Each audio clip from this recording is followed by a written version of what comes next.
A fração ordinária é aquela cujo... vamos pela decimal primeiro, que é mais fácil. A fração decimal é aquela cujo denominador vai ser uma potência de base 10. Então, ou ele é 10, ou ele é 100, ou ele é 1000 e assim por diante, tá? Exemplo de frações decimais.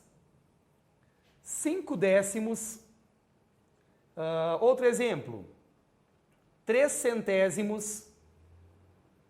Outro exemplo. 247 milésimos, sobre 1000, e assim sucessivamente. Todas as frações que possuírem um denominador, ou 10, ou 100, ou 1000, ou assim por diante, vão ser chamadas de frações decimais. Agora, cuidado! Isso nem sempre aparece escrito com o denominador, porque a fração pode ser simplificada. Então, se você tiver um denominador que pode ser transformado em 10, ou 100, ou 1000, ela também vai ser uma fração decimal. Observe o seguinte exemplo, ó. Já vou antecipar aqui uma outra ideia.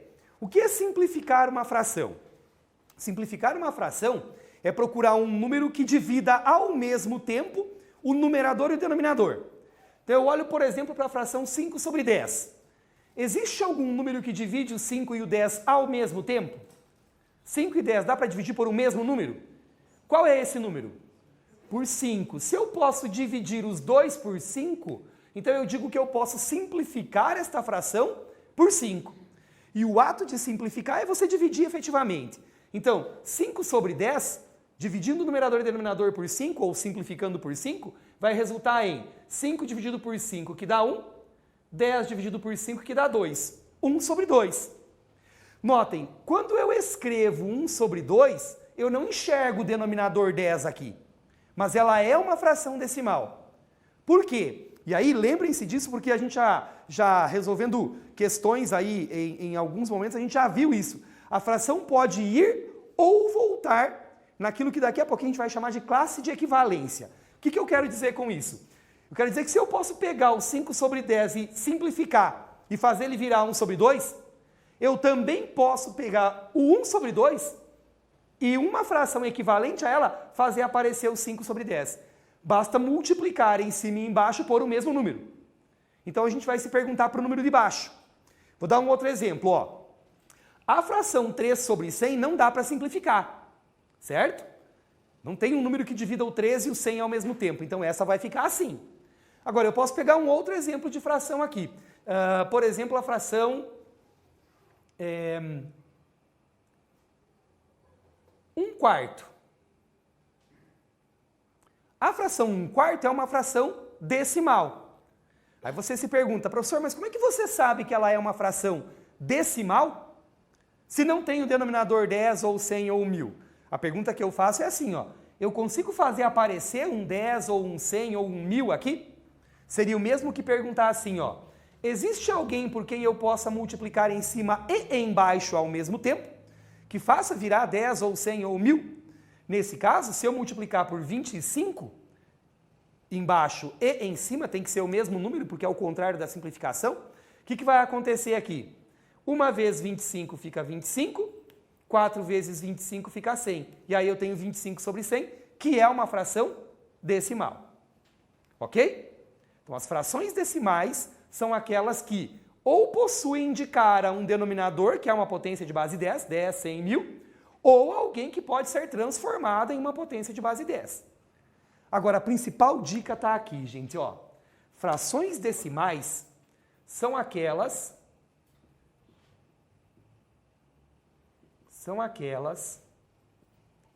que resultam em números decimais. O que são os números decimais? Os números decimais, nós vimos na classificação dos racionais, são aqueles números que têm vírgula e terminam em algum momento. Outra coisa importante, ó, não se assuste com fração, porque fração é só uma divisão. Tanto que você tem o numerador e o denominador, você só pega o numerador e divide pelo denominador. Se você resolver 5 dividido por 10, o que acontece? 5 dividido por 10 que é a mesma coisa que 1 dividido por 2, isso aqui vai te dar como resultado 5 por 10 ou 1 sobre 2 é a mesma coisa que 0,5. 3 dividido por 100 é a mesma coisa que 0,013, termina aqui. 247 dividido por 1.000 é a mesma coisa que 0,247, termina aqui. Para você não ter que fazer esse 1 sobre 4 e ficar tentando adivinhar qual é o número que você vai multiplicar, quer saber se ele é uma fração decimal? Basta você fazer a divisão. Pega ali o 1 e divide pelo 4. Quanto que dá 1 dividido por 4? Não precisa armar essa conta, pensa em dinheiro. Você tem R$1, você quer dividir em 4 partes iguais. O que dá para cada uma das partes? 25 centavos, né? Ou seja, 0,25. Veja que o resultado dessa divisão é um número com vírgula finito. Isso aqui é o que a gente chama de número decimal. Então, toda vez que eu faço a divisão e ela termina em algum momento, é porque essa é uma fração decimal. Ok? O que são as frações ordinárias? As frações ordinárias são aquelas cujo denominador jamais será uma potência de base 10. Por exemplo, né, aqui nas frações ordinárias, a fração 2/3. Você pode multiplicar por quem você quiser, certo? A fração 2/3, esse 3 aqui não tem alguém por quem eu multiplique ele, que ele vai virar ou 10, ou 100, ou 1000, não adianta, a gente não consegue. Outro exemplo, a fração 5/7, também não tem. E assim sucessivamente. Tá? São infinitos aí, né, os exemplos. Como é que eu caracterizo ela? Quando eu tentar fazer a divisão de uma fração ordinária, o que vai acontecer? Se a fração decimal é aquela divisão que resulta no número que tem vírgula e termina em algum momento, a fração ordinária é aquela que vai resultar no número que tem vírgula e que não vai terminar. Ou seja, quando nós estudamos isso na aula passada, a fração ordinária é aquela cuja divisão vai cair sempre em uma dízima periódica. Exatamente. Então, as frações ordinárias são aquelas que resultam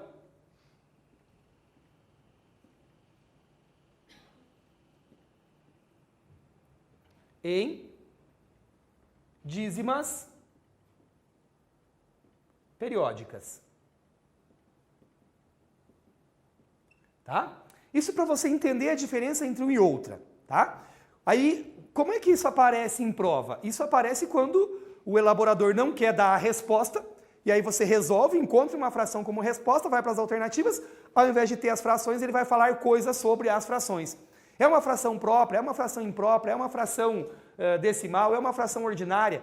Vocabulário, tá? Lembre-se que fração ordinária é aquela que quando eu tentar dividir vai dar uma dízima periódica, e fração decimal é aquela que quando eu tento dividir ela vai dar um número decimal. Tudo bem? Tranquilos? Essa daqui termina em algum momento a divisão. Essa daqui não termina, ela vai dar a dízima periódica, né? Professor, eu não estou lembrando aí de onde vem a ideia da dízima periódica. Pega o 2 e divide pelo 3, por exemplo, né? Fazer essa conta, ó, 2 dividido por 3. O 3 não cabe dentro do 2, então vai dar 0. Aí eu lembro que eu tenho uma vírgula aqui que eu posso pegar o 0 depois da vírgula, certo? Aí eu tenho 20, mas eu ultrapassei a vírgula. Então 20 dividido por 3 vai dar 6. 3 vezes 6, 18 e vai sobrar 2 de novo.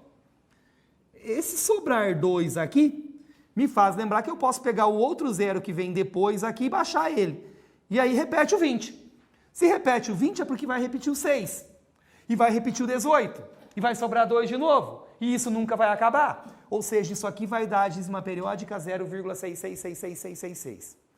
Então, quando eu tento fazer a divisão, se o resultado é uma dízima periódica, isso é uma fração ordinária.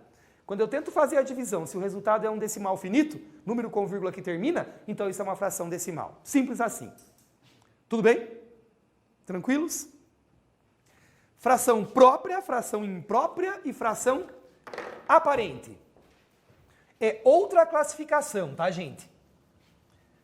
Quando eu penso em fração ordinária e fração decimal, só tem essas duas classificações. Então, se eu olhar para uma fração, ou ela é decimal, ou ela é ordinária, tá? Só tem uma classificação entre aquelas duas. E aí, galerinha, como tá o coração com a saída do edital do TJ Paraná? Com certeza está a 1000, não é verdade? Pois é, mas ainda tem tempo, dá para você se preparar. Faça como milhares de alunos de todo o Brasil, vem estudar com a gente. Isso que você estava assistindo aqui agora é um pouquinho só da aula que você poderá ter no curso preparatório para o TJ do Paraná.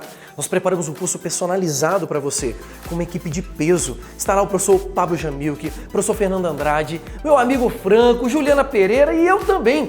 E toda a equipe de professores especializada em concurso público que vai ajudar você a conquistar esse sonho. Aliás, são mais de R$5.000 por mês que você poderá ganhar se você for aprovado no concurso do TJ Paraná. Então você está esperando o quê? Aproveite a oportunidade que o Fox trouxe para você.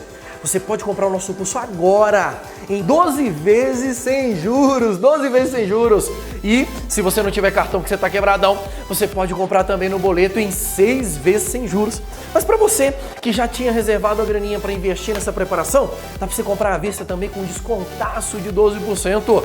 Cara, você não pode perder essa oportunidade. Se você quiser aproveitar agora, você vai garantir a chance de se preparar com o tempo, até porque a prova virá no segundo semestre de 2017. Então dá tempo de você se preparar sim.